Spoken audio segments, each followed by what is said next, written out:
अस्सलाम वालेकुम। आज हमारा टॉपिक है जनाब डाइल्यूशन ऑफ सॉल्यूशन। यहाँ से हमने स्टार्ट करना है। इससे पहले मैं एक चीज़ जो पिछले लेक्चर में आपको मेंशन करना भूल गया था, इसको पहले देख लें।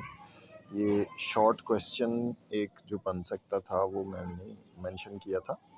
ये जो 2 पॉइंट्स हैं इनको आपने बड़े अच्छे तरीके से याद रखना है। नंबर 1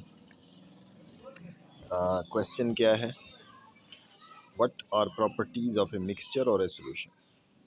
मिक्सचर की या सॉल्यूशन की प्रॉपर्टीज़ क्या हो सकती हैं। So it shows the properties of its components. ये आपने पहले चैप्टर में पढ़ा था कि मिक्सचर के जो कंपोनेंट्स हैं वो अपनी प्रॉपर्टीज़ एज सच शो करते हैं, वो चेंज नहीं होती। इसी तरह it has a variable composition. आप सॉल्यूशन के या मिक्सचर के जो कंपोनेंट्स हैं उनकी कंपोजिशन चेंज कर सकते हैं। जैसे ब्रास है, उसमें कॉपर और जिंक है, आपकी मर्ज़ी है, आप 50-50% भी ले सकते हैं 75-25 भी ले सकते हैं, और जिस तरह भी चाहें। तो उससे उसकी प्रॉपर्टीज़ थोड़ी बहुत चेंज, फिज़िकल प्रॉपर्टीज़ चेंज हो जाएंगी, लेकिन कॉपर और जिंक ब्रास के अंदर एज सच ही मौजूद रहेंगे। ये 2 पॉइंट जो हैं ये भी एक शॉर्ट क्वेश्चन है और ये आगे भी डिस्कस होगा। आगे हम आ जाते हैं डाइल्यूशन ऑफ सॉल्यूशन की तरफ। डाइल्यूट और कंसनट्रेटेड, ये हमने पढ़ना है इसमें कि डाइल्यूट सॉल्यूशन क्या होता है और कंसनट्रेटेड सॉल्यूशन क्या होता है। Solutions are classified as dilute or concentrated on the basis of relative amount of solute present in them। यानी जितना सल्यूट अगर उसमें ज़्यादा होगा तो वो क्या कहलाएगा, concentrated solution. Those which contain relatively large amount of dissolved solute in the solution are called concentrated solution। Solute solution में डेफिनेशन वही है, उसके अंदर बाकी एक में लफ्ज़ क्या आ गया, small amount of dissolved solute, तो ये क्या कहलाएगा, डाइल्यूट सॉल्यूशन। यानी सादा लफ्ज़ों में आप समझ लें, जो लस्सी होती है वो क्या है, वो डाइल्यूट सॉल्यूशन है, और जो शहद है आपका वो कंसनट्रेटेड सॉल्यूशन होता है। For example Bryan. ब्राइन अब जो है आपने ज़हन में रखना है, it is a concentrated solution of common salt in water. ये आपका MCQ भी बन सकता है, शॉर्ट क्वेश्चन भी है। NaCl जो पानी में ज़्यादा मिकदार में हल होगा उसे आप ब्राइन कहते हैं। These terms describe the concentration of the solution। Addition of more solvent will dilute the solution।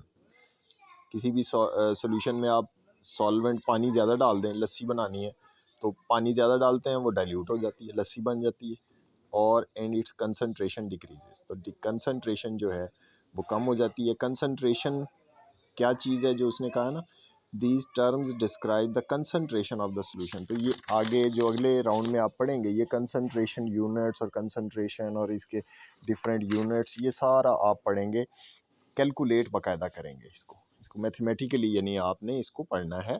तो अभी तो जस्ट आप इसको क्वालिटेटिवली पढ़ रहे हैं कि जी कंसंट्रेशन क्या होती है, डाइल्यूट सॉल्यूशन क्या होता है, कंसंट्रेटेड क्या होता है, उसमें बाकायदा आप कैलकुलेट करेंगे। बहरहाल ये हमने पढ़ा कि कंसंट्रेटेड सॉल्यूशन में आप सॉल्वेंट ज़्यादा डाल दें तो उसकी कंसंट्रेशन कम हो जाती है और वो सॉल्यूशन कंसंट्रेटेड से डाइल्यूट बन जाता है। अगला टॉपिक है टाइप्स ऑफ सॉल्यूशन। ये एक लॉन्ग क्वेश्चन के तौर पे आ सकता है, ये टेबल आपने अच्छी तरह से समझना है, उसके बाद इसको याद भी करना है। सबसे पहले तो ये समझें कि ये 9 किस्म का बन सकता है, depending upon the solvent and solute. अब एक सॉल्यूट है वो गैस की फॉर्म में है, लेकिन उसका सॉल्वेंट जो है वो गैस, लिक्विड, सॉलिड हो सकता है। इसी तरह से सॉल्यूट लिक्विड है 3 में, गैस, लिक्विड, सॉलिड, इसके भी गैस, लिक्विड, सॉलिड। तो ये 9 टाइप्स के सॉल्यूशन बन सकते हैं। लेकिन ये भी याद रखें कि ये सारे ट्रू सॉल्यूशन नहीं है, इनमें से कुछ सॉल्यूशन ऐसे हैं जो होमोजीनियस नहीं है।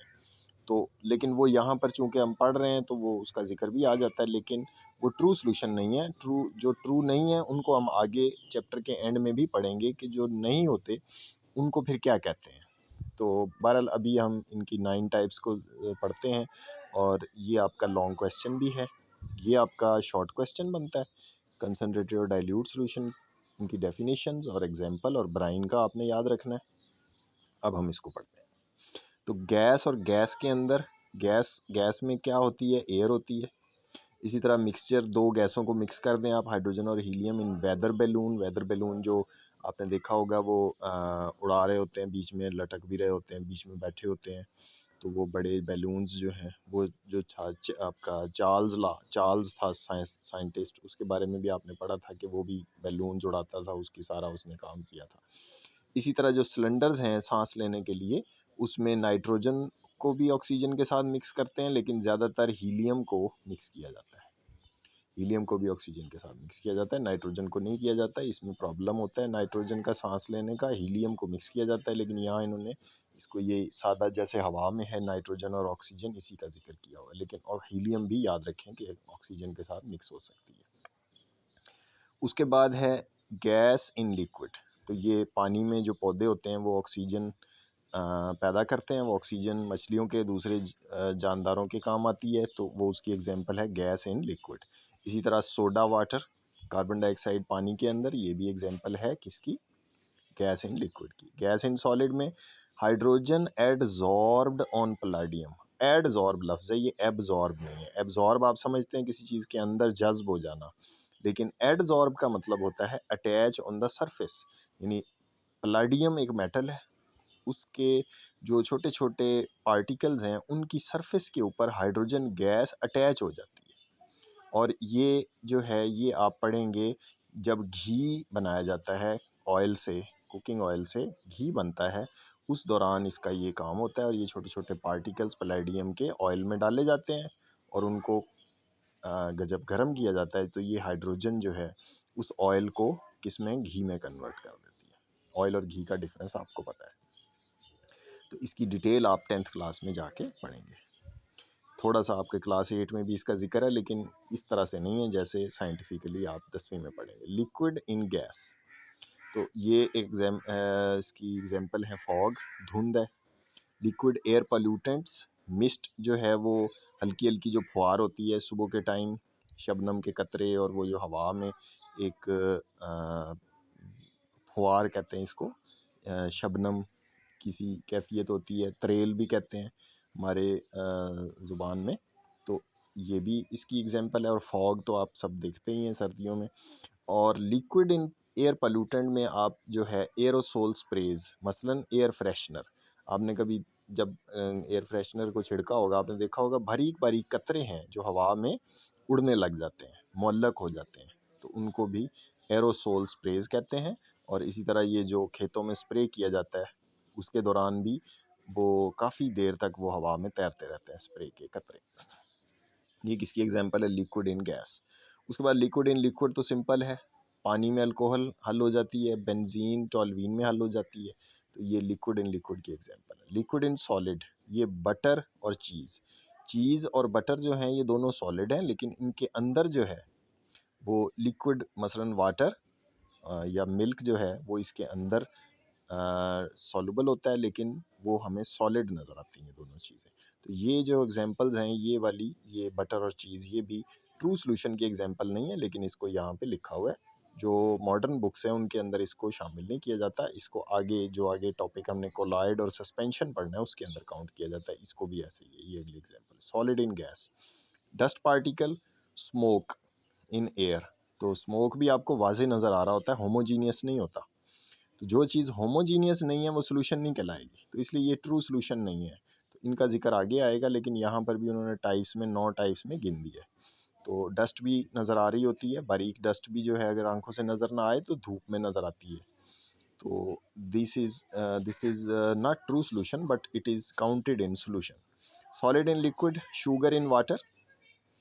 तो शुगर इन वाटर जो है, ये जो नमक है या पानी में या चीनी पानी में आलू, ये सॉलिड इन लिक्विड।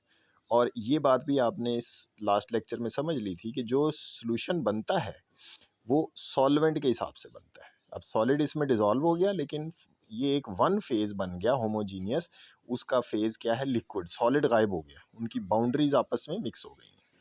तो ये सॉल्वेंट के हिसाब से जो सॉल्यूशन का फेज़ है, मसलन ये लिक्विड इन गैस है तो यहाँ पर गैस फेज़ होगा, लिक्विड गायब हो जाएगा, हमें नज़र नहीं आएगा, लिक्विड इस गैस का हिस्सा बन गया है। उसके बाद सॉलिड इन सॉलिड, तो ये मेटल अलॉयज़ हैं, पहले भी आपने पढ़े हुए हैं। Brass is copper and zinc, और ब्रॉन्ज जो है वो कॉपर एंड टिन है।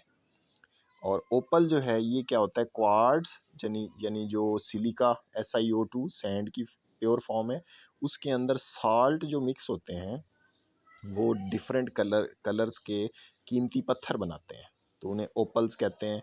और भी इनके नाम है, एमिथिस्ट है, एमराल्ड है। तो इसी तरह से ये जो स्टोन्स हैं ये क्या हैं, salts in quartz, so these are opals. सो ये 9 टाइप्स हैं। उसके बाद हम आते हैं 6.1 की तरफ अगली वीडियो में।